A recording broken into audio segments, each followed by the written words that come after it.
SAP developers. Welcome to this session, part of the TOEFL 2023 integration track. Before we start, please feel free to drop us your questions on the chat window, as we will be monitoring it and we will answer your questions there. As integration developers, it is important to understand the complexities and solutions that are available to migrate from your SAP PIPO to SAP Integration Suite, and how to best prepare ourselves if we're involved in a migration project. Today, we have Michael, who is the co-founder of Int4, an SAP partner, and will show us how we can leverage Int4 Shield to migrate your integrations from SAP PIPO to SAP Integration Suite. Without any further delay, hola, Michael, over to you. Hola, Antonio. Thank you so much. It's great to have you guys. So yes, today I will try to show you how you can facilitate, how you can make this migration much easier with the use of some available solutions that you can also get for free because of the SAP partnerships Int4 has with SAP. My name is Michał Krawczyk, and as Antonio mentioned, I'm one of the co-founders and integration architects at Int4. Maybe just a few more words about Int4. We're an SAP partner, and we're a market leader in test automation of SAP system integration.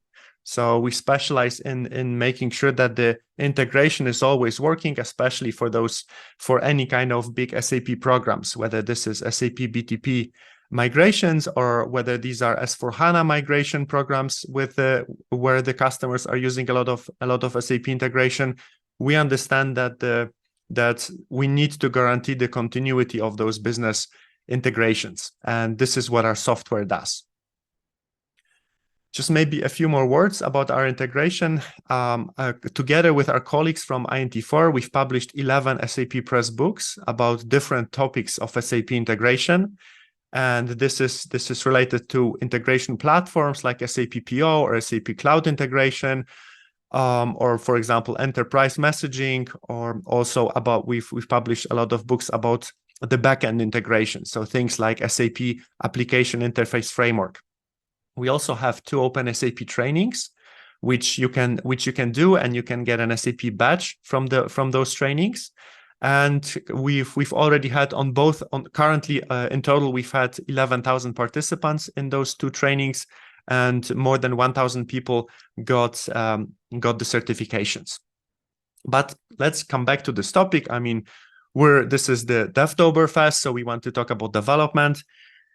But before we go into showing you how does it work, how we can simplify those migrations, let's make a step back. And because very often the question we get from developers also is, can we actually do this migration? So did anyone ever did this migration in the past? And just to show you some proofs, this is an official SAP use case that SAP did together with us. And we have to go back 2 years back, where we did our first automated migration from SAP PO to SAP Integration Suite for a company from the US. And we've proven that it's possible, right?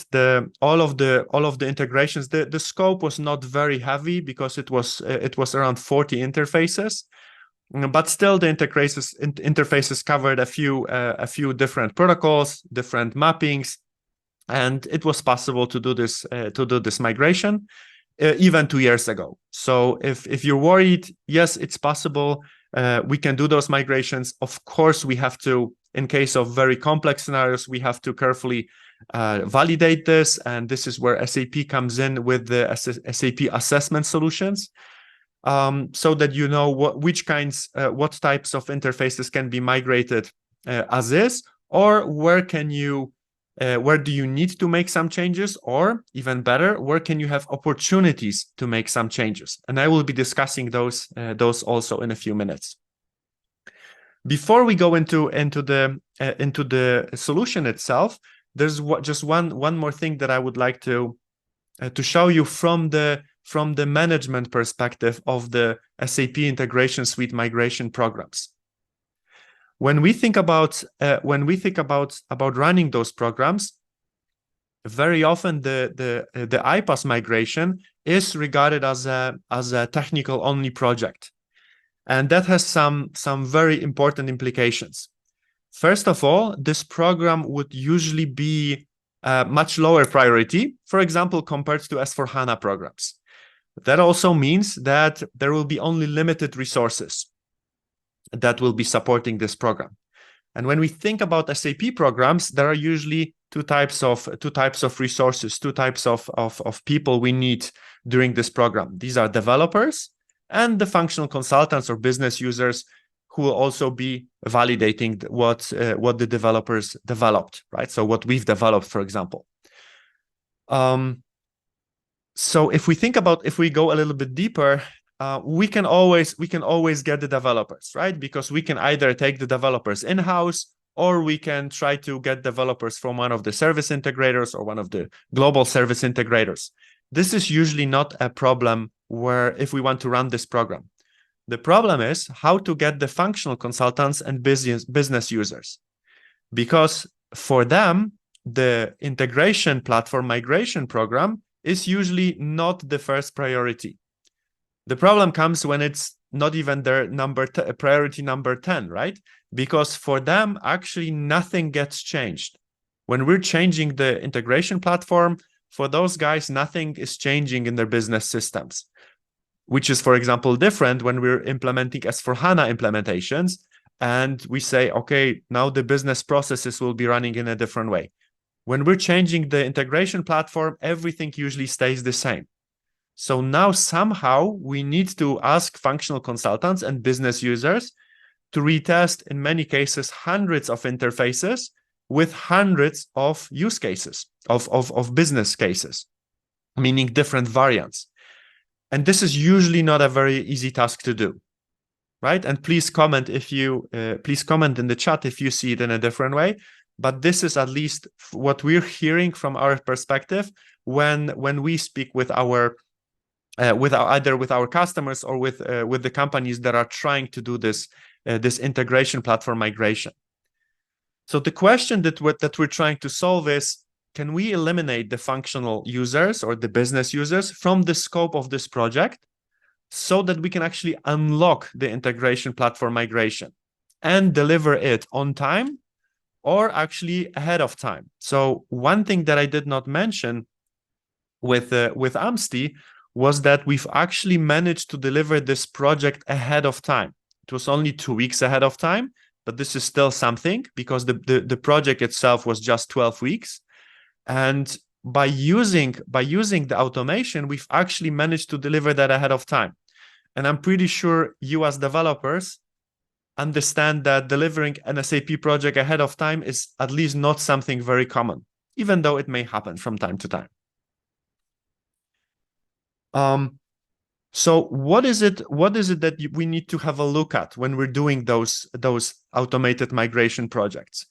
One of the things we always advise is don't do lift and shift migrations only, because if we just take the old integrations and just try to run them on the new integration, that will usually fail to capitalize on the new functionalities and opportunities from those new integration platforms. And I'll give you an example, right? Would you want to migrate message mappings with 20 user-defined functions?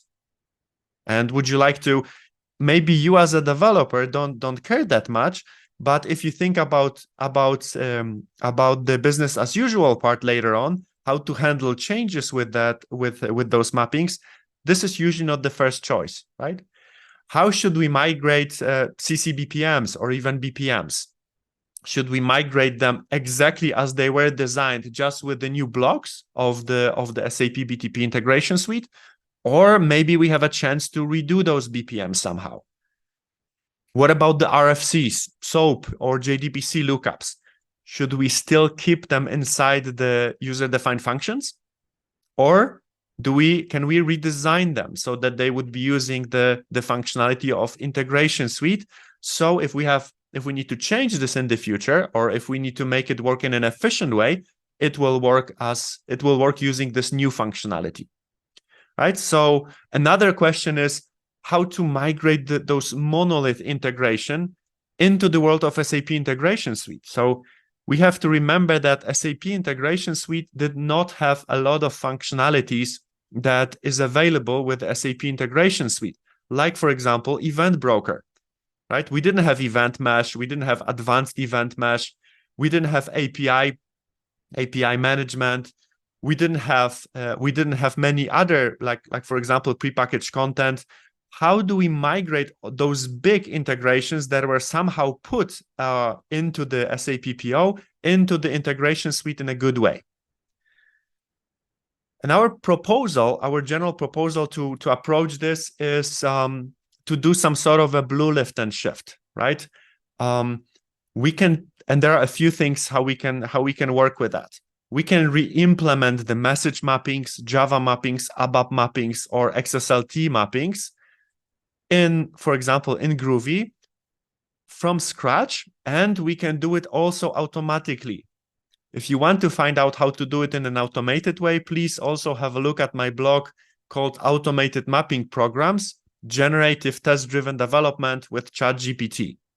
So we can redo those mappings so that they can be easily updated once we finalize the migration, right? So for example, in Groovy, we can also use the prepackaged content. So again, why should we be using a custom development if SAP or one of the partners of SAP developed a prepackaged content? So we can actually eliminate a lot of custom integration flows, especially the ones that are working with different government institutions or your B2B partners. And again, we can use generative test-driven development approach for this. The breaking down of the monoliths that I mentioned before is also possible, but you as the developers, or we as the developers, we also understand that there are different new frameworks, like for example the Mac framework, which allow us to change the way how we develop interfaces in SAP PO. And now these things are possible in SAP Integration Suite because SAP Integration Suite already has much more components, like for example the event brokers. There's also a blog from myself about this architecture and why is it so important with the SAP BTP. Because one of the things we tend to forget is that we're not migrating SAP PO to SAP CI, meaning cloud integration. We want to migrate SAP PO to SAP Integration Suite, which is made of many, many different components, right? We have the TPM, we have the API management, we have the event mesh.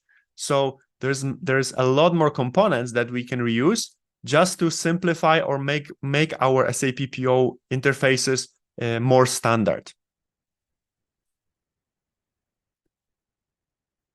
The question is, why should you be using our solution? The first reason that always pops up to my mind is that because of the partnership that we have with SAP, you can use our solution Int4 Shield Lite for free for 12 months as a part of the BTP migration program. So this information was announced by Jürgen Miller, SAP CTO, during the last SAP TechEd in 2022, and it's still valid. So SAP is recommending to use Int4 solution for those migrations. Another thing is that Int4 is actually the only partner solution used by SAP as an OEM for a service, for a RISE with SAP service that is called S/4HANA Integration Suite Testing. So on one hand, SAP is recommending us. On the other hand, we are the only solution that SAP is also using to run this service, the integration testing service. Int4 Shield, the Int4 Shield is a part of our Int4 Suite product. And with Int4 Suite, we're trying to help the customers to facilitate their SAP integration testing journey. Int4 Shield is just used for testing SAP middleware. So this is the platform that you would be using if you want to embark on this journey. And just very briefly, what are we doing? We basically do a few things. Like, for example, we simulate using service virtualizations all of the connected applications.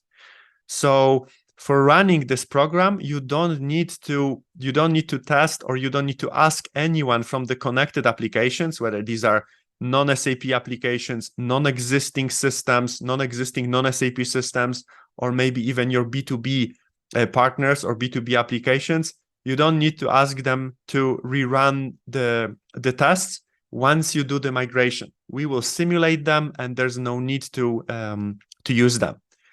We can also, with our robotic crawler, we can create the test cases on the basis of the existing communication. And this is what I'll be showing you during the demo. Obviously, we're a certified SAP application. There's no need for any additional virtual machines or anything, because it would run directly on your SAP software. And one of the best things is that you would be able to do the test-driven development for your migration. Meaning, we would start with collecting the test cases and then only do the migration. So each time you migrate a single interface or even a part of the interface, you can run hundreds of test cases through this interface to check how are you doing with this migration. But let's jump directly into the migration story. So what is it? How does it work in reality, right? So we have to start with the technical. We have to think about the technical migration, right? So we want to migrate from SAP PO to SAP Integration Suite. But what are the steps for that? The first step is usually with the test-driven development approach. The first step would be to make sure that we have all of the test cases that we can use for the migration purposes. So what we would do with our program is we can collect the messages for all of the interfaces from the SAP PO landscape. So we would go usually to the production landscape, connect to the production landscape, and we can say, okay, please give me 100 or more, of course, source and target messages for each of my interfaces, because I want to load as many messages as I can into my test base and create a test bed, which I can use later on when I'm doing the technical migration. So this is the first step. I have to prepare the test cases so that my migration knows that all of the developers know that after they migrate anything, they just need to run those hundreds of messages, and they just need to compare, and Int4 Shield will compare it automatically. So then the second step, so how do we do this?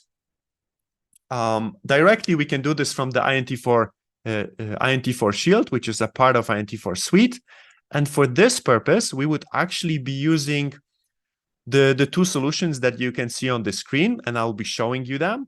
One is the test case, the robotic crawler, which you see on the right-hand side, which will allow you to fetch the test cases for all of your interfaces in one go, right? We would be using historical messages to fetch them, and then we can store them in the API tester. So that means that we would already have all of the test cases created. The second step we can do is to do the actual technical migration.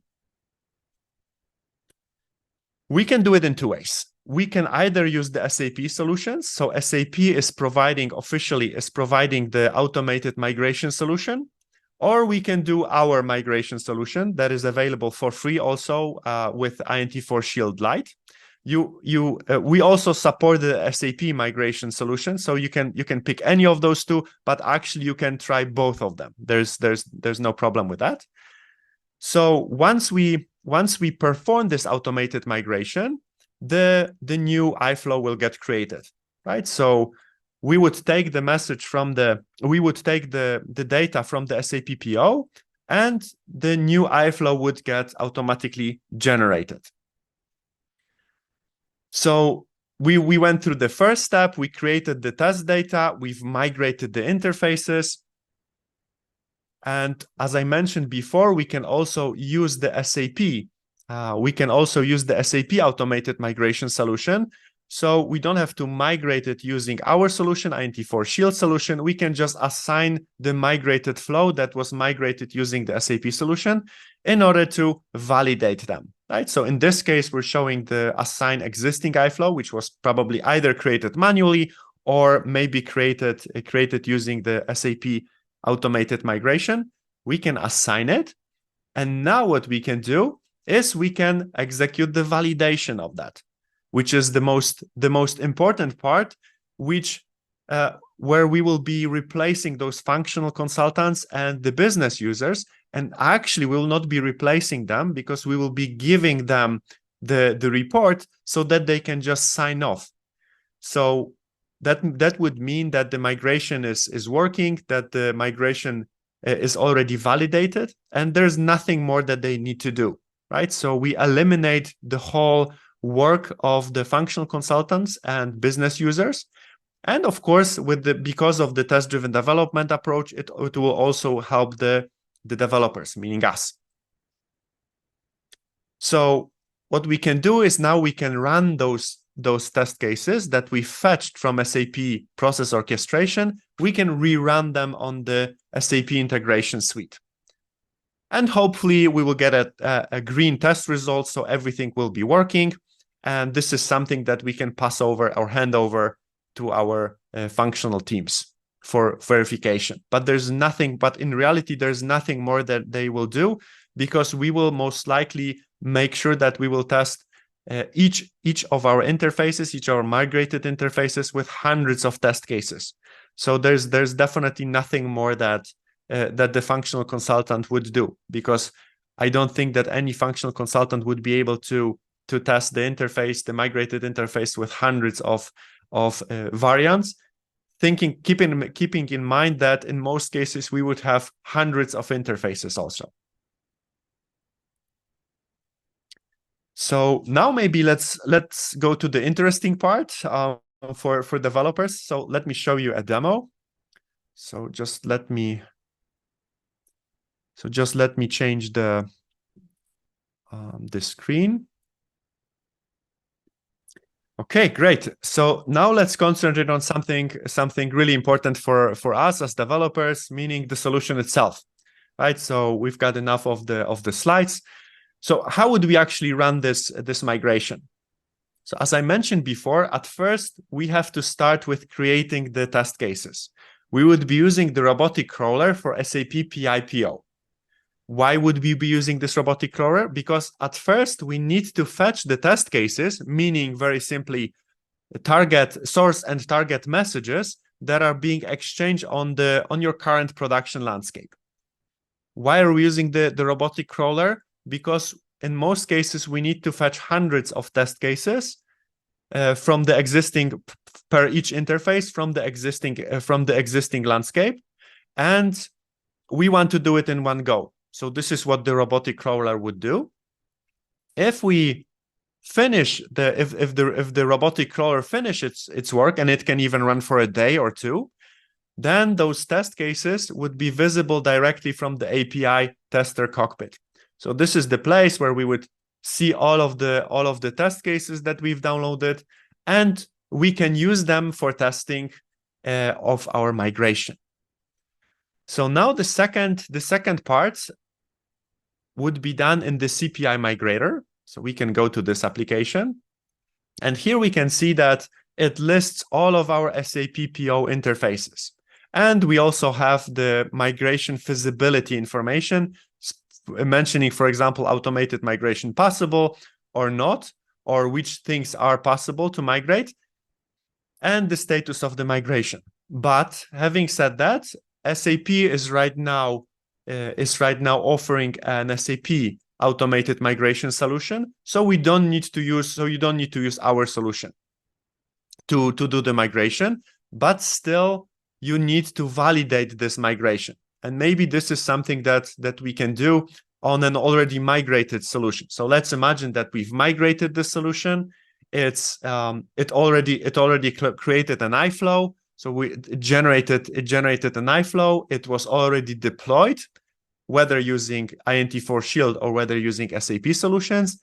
And now we can see that all of the test cases that we fetched using the robotic crawler are already stored here. So we have, for this interface, we have a little bit over 100 test cases, meaning 108 source and target message examples, so that we can right now reuse them and run them through our new iFlow on the which was right now migrated. Right, and please keep in mind that we can do it as often as possible. So we don't need to wait till all of the interfaces are ready. We can run it immediately, right? The idea is that you can run it very, very quickly, because maybe you want to validate whether the value mappings are also migrated, whether all of the whether your new RFC lookups or anything else is still working. So this is a solution for the developers. It's not for testers, right? The test-driven development allows the developers to work in a much more smooth way, much more integrated way. And this is not a solution for developers. Just please keep that in mind. So now, once we have this iFlow migrated, what we can do is we can rerun the test cases that we've created on the SAP PO. We can rerun them automatically on this new iFlow, right? So we have the iFlow name here. So what we can do is now we can run the CPI test, and it would take all of those 108 test cases and rerun them on the CPI. So now we have the report, and as you can see, it started running. So what the report is doing right now, at first it needs to send those 108 messages to the development tenant of the integration suite in order to run those messages. So this is the first step. The second step, what Int4 Shield will do, it will fetch the messages after they were mapped. So we will be able to compare the current execution with the reference execution from SAP PO. And as you can see, the execution of 108 messages is almost finished. I think it will start fetching the messages right now. So we can still continue on the same screen so that you will see more or less how quick this is. For the 100 test cases, it should not take more than 5 minutes to run. So we will just see how much we can have in those few minutes. What we have right now is the runs, and they will get updated once we fetch once the Int4 Shield collects more messages. But as you can see, the results of all of them are passed for now. What does that mean? That means that the same message that we took from the SAP PO, if we injected that to SAP Integration Suite, the mapping actually created exactly the same result. So it's 100 exactly the same. So this is good. And please remember that we can run it. And the idea is that we will be running that as much as possible. As you can see, we've got, and I think this minute where I was discussing, we already have 10 test cases. So we would need to wait a few more minutes probably for the whole run. But this whole run in just a few minutes would give us a very good representation of the migration. And we can check whether this interface is securely migrated. And you can have the link to this report, and we can already send the report to the functional consultant, telling the functional consultant that, hey, everything is working.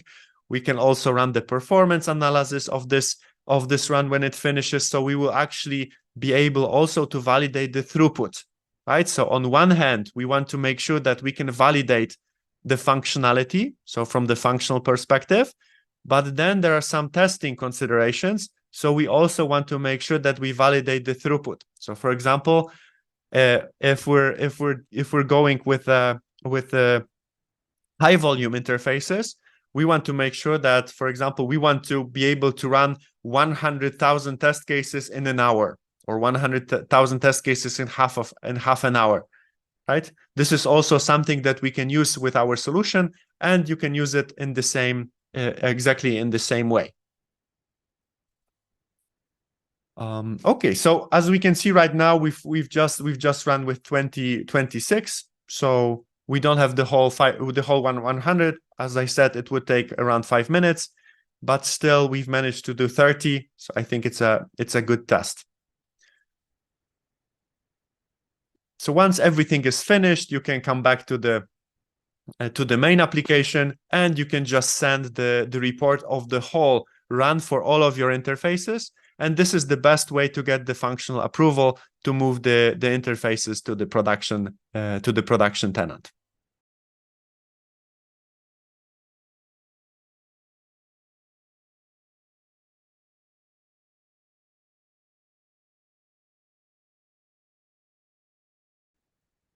Because there are also a few more aspects that I would like to highlight. So why is this approach unique? I've mentioned a couple of things already. So SAP is not only recommending Int4 solutions, but it's actually using Int4 solutions. But another thing is that we can also use the same solution to migrate from non-SAP integration platforms.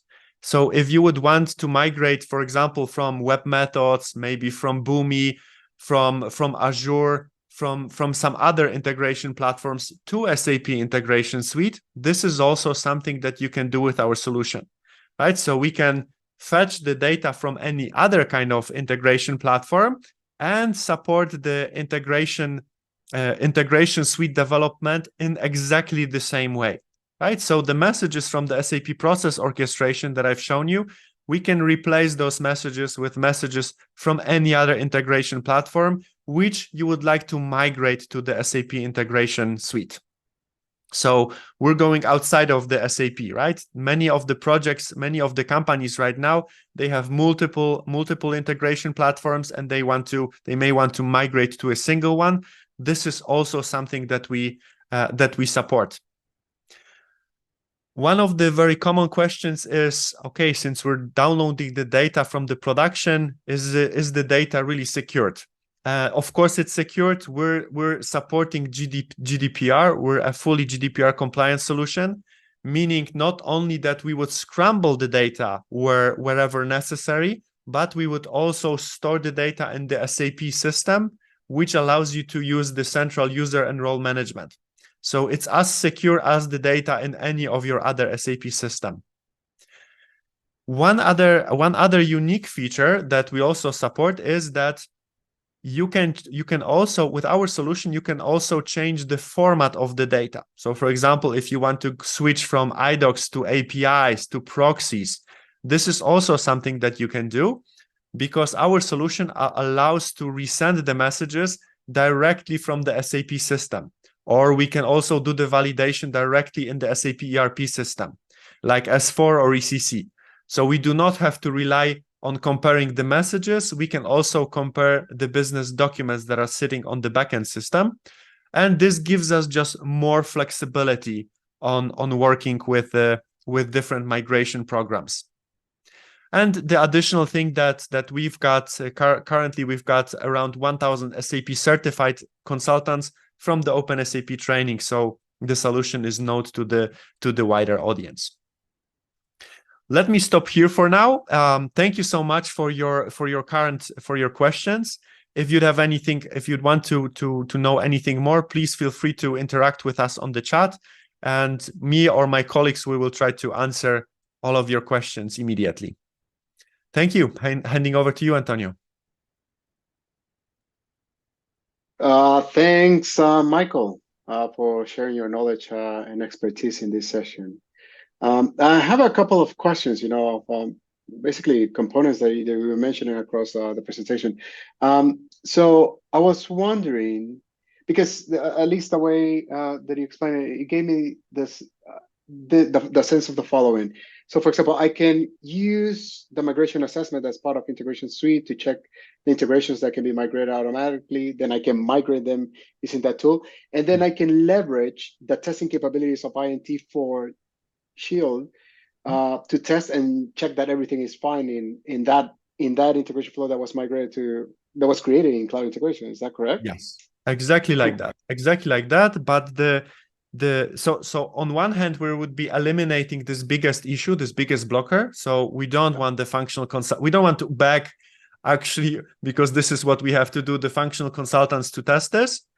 And but the second important thing is that this is not just for one time of testing. Yeah.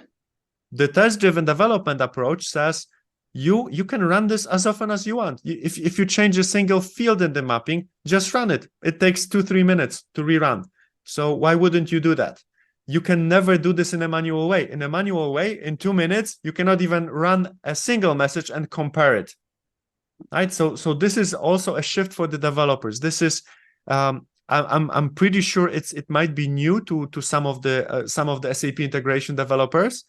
But in normal development, this is a common practice, right? You want to run the test automatically as quickly as possible after you do any kind of change, right? Because later on you want to propagate it to the new tenant, right? This is the basis of the CI/CD pipelines, right? Everything needs to be you need to have test cases so that whatever kind of change you're doing, it can be moved quickly.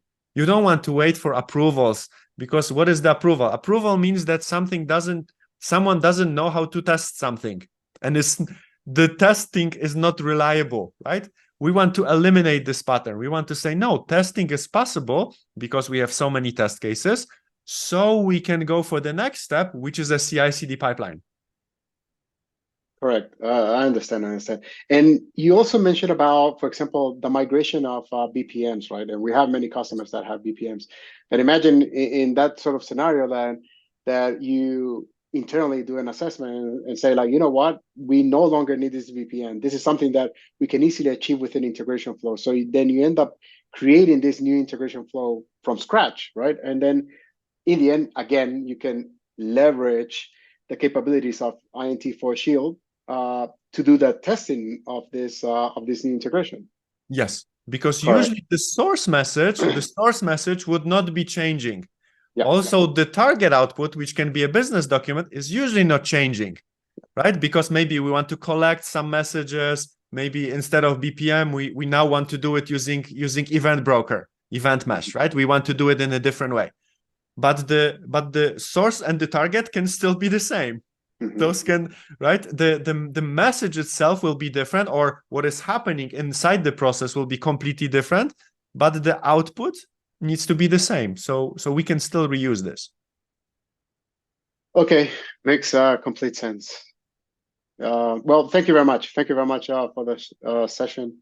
And also thanks to you, the viewer, for joining the live event, or if you're watching the recording of this event. So there is plenty for everyone to learn during the Oktoberfest. So make sure to check out other sessions that are part of the event. Thank you. Thank you so much. Bye.